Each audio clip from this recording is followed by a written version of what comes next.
Tropical Cyclone Formation Update. Walang nang sama ng panahon sa loob at labas ng ating Philippine Area of Responsibility, ngunit asahan pa rin ang malalakas na buhos ng ulan dulot ng trough o buntot ng Bagyong Kiko na pinalalakas ng hanging habagat. Southwest Monsoon o Habagat. Nakakaapekto ito ngayon sa kanlurang bahagi ng Southern Luzon at ang kanlurang bahagi ng Visayas.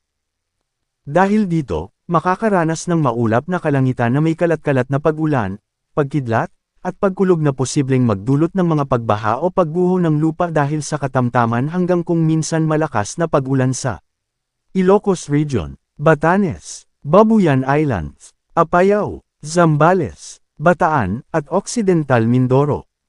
Dahil din dito, makakaranas ng bahagyang maulap hanggang maulap na kalangitan na may pulu-pulong pag-ulan o pagkidlat at pagkulog na posibleng magdulot ng mga pagbaha o pagguho ng lupa dahil sa severe thunderstorms sa Bicol Region, Metro Manila, the rest of Central Luzon, Calabarzon, ang nalalabing bahagi ng Mimaropa, at Western Visayas.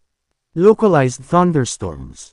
Makakaranas ng bahagyang maulap hanggang maulap na kalangitan na may pulu-pulong pag-ulan o pagkidlat at pagkulog na posibleng magdulot ng mga pagbaha o pagguho ng lupa dahil sa severe thunderstorms sa nalalabing bahagi ng bansa.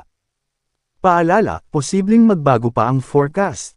Pinapaalalahanan ang lahat na manatiling updated sa lagay ng panahon at sa posibleng tatahakin at magiging lakas ng sama ng panahon sa susunod na mga araw.